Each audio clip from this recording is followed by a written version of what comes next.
Hello बच्चों, मैं Prince Kamboj आज आपके लिए यूपी बोर्ड की क्लास लेकर आया हूँ फिजिक्स की।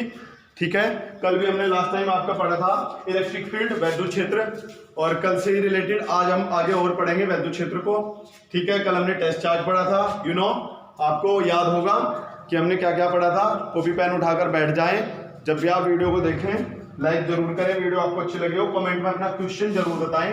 आप लोग अपना रेस्पॉन्स नहीं देते कि रेस्पॉन्स क्या है सर, अच्छी लगी या नहीं लगी, हमें हमारे डाउट्स हैं या नहीं है, आप बिल्कुल भी क्लियर नहीं करते। फीडबैक बिल्कुल भी आपका नहीं है, वो जरूर दें हमें। और हमें ये भी बताएं कमेंट करके, ज्यादा से ज्यादा बच्चे जो वीडियो को देख रहे हैं वो अपने छोटे बच्चे जो अपने से कम क्लास वाले हैं 11th क्लास के बच्चे, उनके साथ इन वीडियो को शेयर जरूर करें और उनसे ये पूछ लें कि हमें 11th क्लास के लिए वीडियो बनानी है या नहीं बनानी। नहीं तो हम 10th क्लास के लिए एक नया और कुछ करने वाले हैं, और 12th क्लास के लिए नहीं तो फिर हम 12th क्लास के लिए लग जाएंगे। 11th के लिए अभी हमारे पास फिर टाइम नहीं होगा। तो जल्दी से जल्दी हमें आज आपके पास आज कल 1 या 2 दिन का टाइम है, अभी हमें जल्दी से जल्दी बता दीजिए। उसके बाद कोई टाइम नहीं होगा। उसके बाद हम अपनी मर्जी से जब चाहेंगे, जब हमारी मर्जी होगी, हम कक्षा 11 के लिए लेक्चर डाल लेंगे। उससे पहले कोई लेक्चर नहीं डालेंगे। ठीक है, चलें। तो आपने कल पढ़ा था वैद्युत क्षेत्र, आपने कल पढ़ा था वैद्युत क्षेत्र। वैद्युत क्षेत्र क्या था, मैं दोबारा से रिपीट कर दूं। वैद्युत क्षेत्र, हमारे पास कोई चार्ज है, ये वाला चार्ज, और कोई दूसरा टेस्ट चार्ज है, चुन्नू सा छोटा सा चार्ज। ठीक है, ये छोटे से चार्ज को अपनी तरफ अट्रैक्ट कर लेता है। ठीक है, कहां तक अट्रैक्ट करता जाता है, ध्यान रखना है। इससे चार्ज से अगर ये पॉजिटिव है, हमेशा ऐसे रेडियली ऐसे, ठीक है, टेस्ट चार्ज ऐसे रेडियली इसके चारों ओर वैद्युत क्षेत्र बना देता है। और ये चार्ज से हमेशा किसकी ओर होता है, अनंत की ओर जाता है। किसकी ओर जाता है, अनंत की ओर जाता है। किसकी ओर जाता है, अनंत की ओर जाता है। फॉर्मूला आपका है F बराबर 1/4 pi epsilon not Q1 into Q2 upon R square. अगर मैं दोनों की डिस्टेंस देखूं तो डिस्टेंस कितनी है, बाय द वे, यहां से मैं इस डिस्टेंस को, ठीक है, अनंत कर दूं। कितना कर दूं, अनंत, इनफाइनाइट पे रख दूं, तो मुझे पता फोर्स कितना आने वाला है, 0। फोर्स कितना आने वाला है, 0। और एक बात और है, जहां हमारा चार्ज रखा हुआ है, जिस चार्ज के चारों ओर इलेक्ट्रिक फील्ड बनी हुई है, उस चार्ज के स्थान पर कोई वैद्युत क्षेत्र नहीं होता। उस चार्ज के स्थान पर कोई वैद्युत क्षेत्र नहीं होता, उस चार्ज के चारों ओर वैद्युत क्षेत्र होता है। अगर ये पॉजिटिव है तो ध्यान रखना है, आपकी इलेक्ट्रिक फील्ड जाएगी आउटवर्ड, बाहर की ओर। किधर जाएगी, आउटवर्ड, बाहर की ओर। और अगर ये नेगेटिव है तो आपकी इलेक्ट्रिक फील्ड आएगी अंदर की ओर, इनवर्ड, अंदर की ओर, रेडियली इनवर्ड होती है। ठीक है, इस बात का ध्यान रखिए।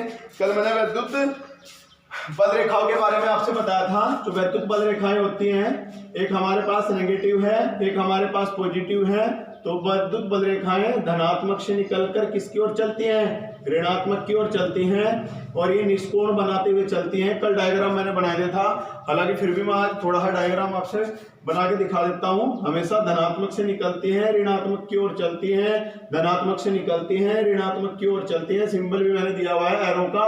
पॉजिटिव से निकलकर नेगेटिव की ओर चलेंगी, पॉजिटिव से निकलकर नेगेटिव की ओर चलेंगी। इस बात का आपको ध्यान रखना है। और ये कर्व की फॉर्म में चलती हैं, वक्र बनाते हुए चलती हैं। कैसे बनाते हुए चलती हैं, वक्र बनाते हुए। कैसी होती हैं, निष्कोण होती हैं। कैसी होती है, निष्कोण।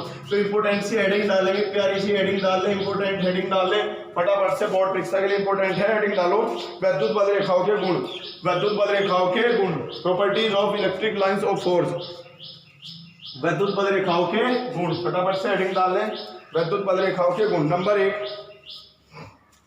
ये वैद्युत बल रेखाएं, ये वैद्युत बल रेखाएं धनात्मक से निकलकर, ये वैद्युत बल रेखाएं धनात्मक से निकलकर, ये वैद्युत बल रेखाएं धनात्मक से निकलकर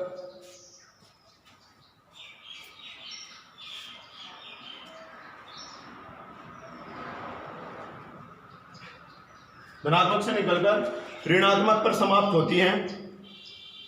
धनात्मक से निकलकर ऋणात्मक पर समाप्त होती हैं। नंबर 2, ये वैद्युत बल रेखाएं निष्कोण बनाते हुए चलती हैं। नंबर 2, ये वैद्युत बल रेखाएं निष्कोण बनाते हुए चलती हैं। ये वैद्युत बल रेखाएं निष्कोण बनाते हुए चलती हैं। थर्ड नंबर नोट करें।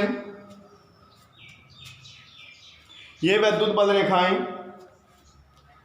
कभी एक दूसरे को नहीं काटती।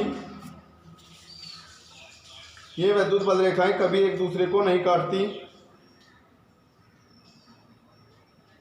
क्योंकि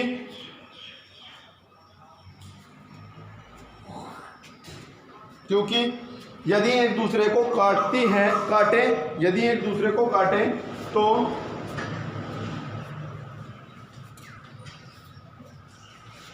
इनके कटान बिंदु पर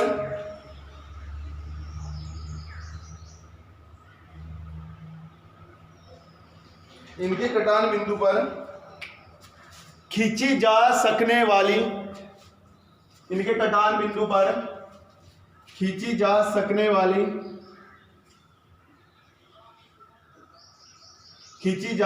वाली स्पर्श रेखाएं दो दिशाओं को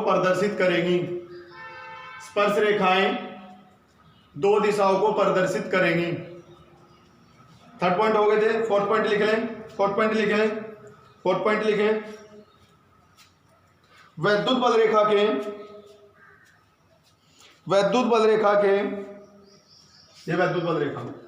के किसी बिंदु पर किसी बिंदु पर खींची गई स्पर्श रेखा टेंजेंट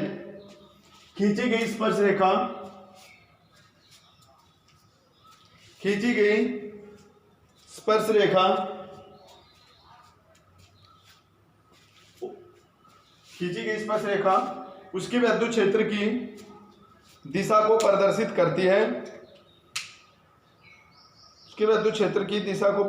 करती है। ठीक है, 1-2 पॉइंट है, आप बुक से लर्न कर सकते हो। बाकी जो इंपॉर्टेंट पॉइंट थे मैंने बता दिया आपसे। ठीक है, चले हेडिंग डाल लेंगे सब बच्चे। हेडिंग डालो, वैद्युत क्षेत्र की तीव्रता। अच्छा टॉपिक है, बहुत कुछ पढ़ने को मिलेगा, एग्जाम के लिए अच्छा है। इससे रिलेटेड कुछ टॉपिक हैं, आगे जाएंगे तो एग्जाम के लिए इंपॉर्टेंट है। वैद्युत क्षेत्र की तीव्रता, इंटेंसिटी ऑफ इलेक्ट्रिक फील्ड,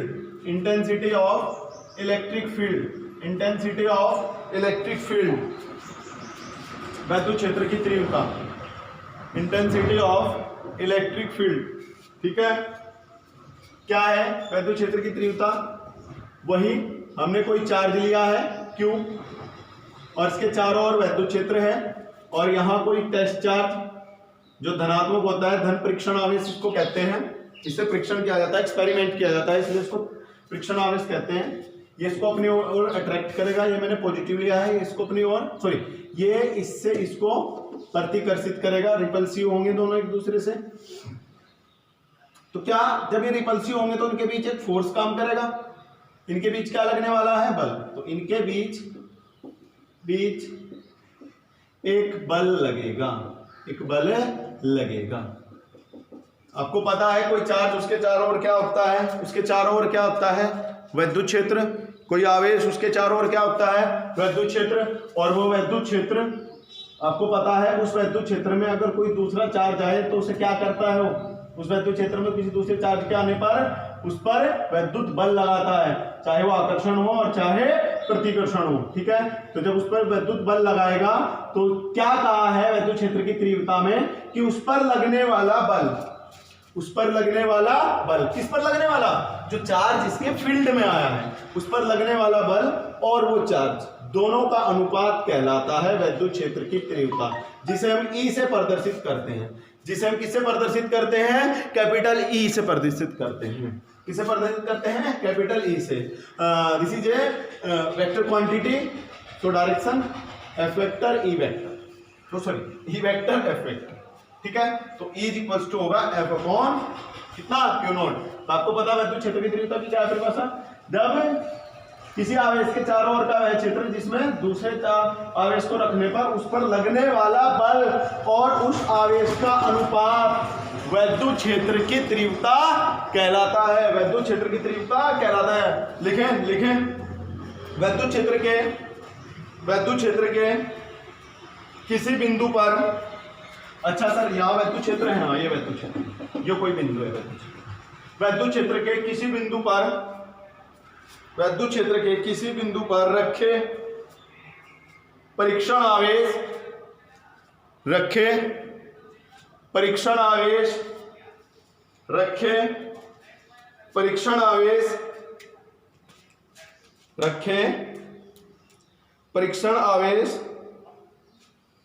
प्रति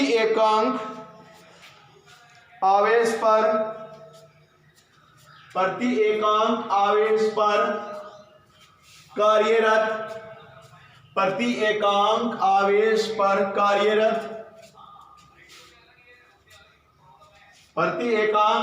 पर कार्यरत विद्युत बल को विद्युत क्षेत्र की तीव्रता कहते हैं।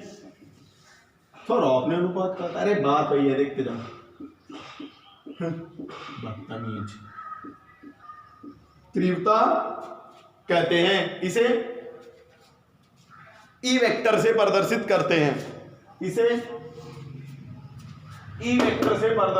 हैं। फोकस, अगर मैं टेस्ट चार्ज को एकांक कर दूं, एकांक मतलब 1 कूलम, तो 1 कूलम कहेंगे तो जाएगा, ऐसा माना गया था, हालांकि डेफिनेशन यही राइट है, F/1, क्योंकि 1 कूलम की इक्वल नहीं होता। कुछ बुकों ने एच.सी. वर्मा ने, अगर मैं बात करूं, कुछ लोग इतने बेवकूफ़ हैं, मैं आपकी नॉलेज के लिए बताऊं, उल्टी सीधी बातें करते हैं, ठीक है। एच.सी. वर्मा ये बेवकूफ़ नहीं, मैं और लोगों की बात कर रहा हूँ, ठीक है। लिमिट Q0 टेंड्स टू 0, इतना भी लिखा है क्या कि Q0 जो होता है वो 0 के अप्रोक्सीमेटली होता है। मैं नहीं कह रहा कि 0 है, मैं कहता हूँ 0 के अप्रोक्सीमेटली, मतलब 0 के आसपास होता है, टेंड्स टू 0 के आसपास होता है, ठीक है।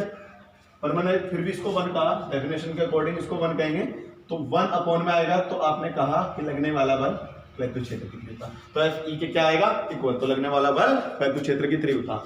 आप डेफिनेशन ऐसे भी लिख सकते हो कि वैद्युत क्षेत्र में स्थित किसी परीक्षण आवेश पर लगने वाला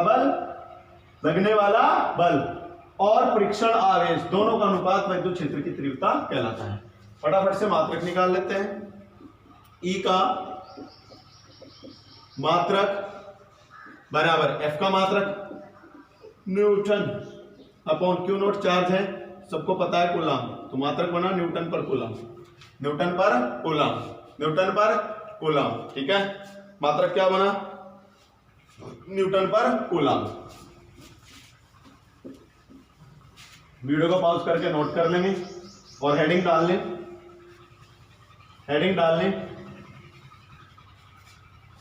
आपकी न्यूमेरिकल की इच्छा होगी तो मुझे बोल दियो, कमेंट में जरूर बताएं, मुझे मैसेज जरूर करें कि आपको न्यूमेरिकल पढ़ने हैं, तो मैं न्यूमेरिकल कराऊंगा, क्योंकि सीबीएसई बोर्ड के लिए मैं न्यूमेरिकल इंपोर्टेंट एनसीईआरटी के करा चुका हूं और भी कराता रहूंगा, टॉपिक बाय टॉपिक, आपकी मर्जी, आप मुझे बता दें। हेडिंग डाल लें।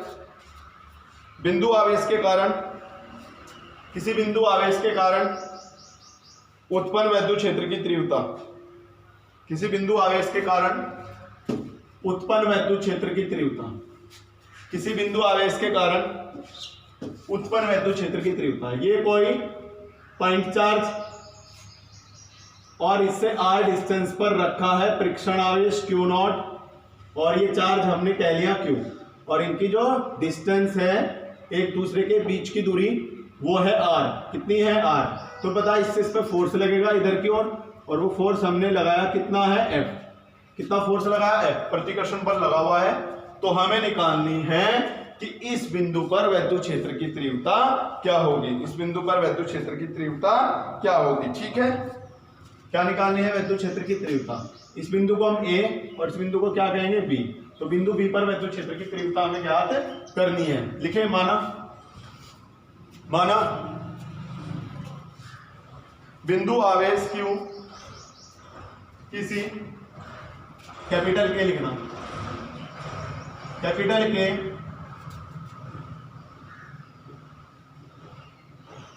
परावैद्युतांक वाले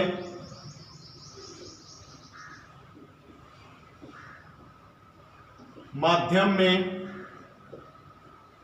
स्थित है। ये जो कैपिटल के होता है small k is equals to 1/4 pi epsilon not into capital K होता है परावैद्युतांक नियतांक, और वायु और निर्वात के लिए इसका मान हम 1 पढ़ लेते हैं, इसलिए वायु निर्वात के लिए इसको दिखाई नहीं दिया था आपको। अगर आपके पास जल होगा तो उसका मान 80 होगा, ठीक है। वायु और निर्वात के लिए, वायु या निर्वात के लिए इसका मान के बराबर 1 होता है। ये कैपिटल के स्मॉल, ठीक है। क्या लिखा आपने? स्थित है इस बिंदु आवेश से स्मॉल आर दूरी पर, इस बिंदु आवेश से स्मॉल आर दूरी पर एक परीक्षण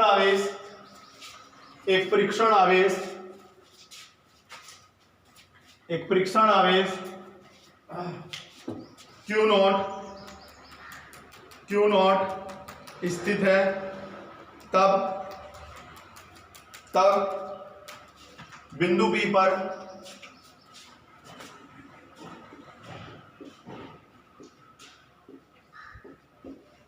वैद्युत क्षेत्र की तीव्रता, बिंदु P पर वैद्युत क्षेत्र की तीव्रता, कितनी तीव्रता होगी? You know E is equals to वैद्युत क्षेत्र की तीव्रता लगने वाला बल अपॉन चार्ज। नोट करेंगे। और F बराबर आप सभी ने पढ़ा है कूलम्ब लॉ के अकॉर्डिंग 1/4 पाई एप्सिलॉन नॉट के। अब क्या आएगा? माध्यम के। माध्यम निर्वात होता तो के लिए 1 रख लेते हैं। Q1 into Q2। Q1 कितना है? Q। Q2 कितना है? Q naught. Distance between Q and Q naught R, और डिस्टेंस का स्क्वायर आता है तो R स्क्वायर। F की वैल्यू इक्वेशन फर्स्ट में पुट करेंगे। Putting the value of F in equation first में पुट करेंगे तो E इज इक्वल्स टू आएगा F की वैल्यू कितनी है? 1/4 पाई एप्सिलॉन नॉट इंटू के Q into Q naught upon R square और upon Q naught. Q not से Q नॉट मरेगा तो E इज इक्वल्स टू आ जाएगा 1/4 पाई एप्सिलॉन नॉट इंटू के और ये Q upon R square. By the way वायु निर्वात है, जैसा भी माध्यम है उसके अकॉर्डिंग K की वैल्यू रखते जाएंगे और E को फाइंड आउट करते जाएंगे, E को फाइंड आउट करते जाएंगे, ठीक है। E को फाइंड आउट करते जाएंगे। अब वेक्टर फॉर्म लिख लेते हैं इसकी। वेक्टर फॉर्म के लिए क्या आएगा यहाँ पर? एकांक वेक्टर हो जाएगा E वेक्टर बराबर 1/4 पाई एप्सिलॉन नॉट इंटू के और Q अपॉन R स्क्वायर और ये जाएगा R कैप। ज्यादा चाहो तो R कैप की वैल्यू रख सकते हो। You know R cap is equals to होता है वेक्टर R अपॉन, पीछे भी मैं एक्सप्लेन कर चुका हूँ कूलम्ब लॉ में, मॉड ऑफ R, यानी कि वेक्टर R अपॉन R। ये भी आप इसकी जगह पुट कर सकते हो। ये और ये दोनों के दोनों इसकी वेक्टर फॉर्म है, जिसको हम सदिश रूप कहते हैं। क्या कहते हैं इसको? सदिश रूप। नोट करें, नोट कर लें, ठीक है। नोट कर लिया। आगे इसका अध्यारोपण भी है पर हम कल डिस्कस करेंगे उसको। आज के लिए इतना ही टॉपिक। बस एक छोटा सा और टॉपिक है। अगर मैं E वर्सेस R का ग्राफ ड्रॉ करूं, ये R ये E, तो E versus R, you know E inversely proportional R, तो इसका जो ग्राफ होगा कुछ ऐसा, यानी कि एक के इंक्रीज होने पर दूसरा डिक्रीज होता है, ठीक है। नोट कर लेंगे ग्राफ भी। और जो बातें रहेंगी आप कमेंट में जरूर बताएं, वीडियो को शेयर जरूर करें, ठीक है।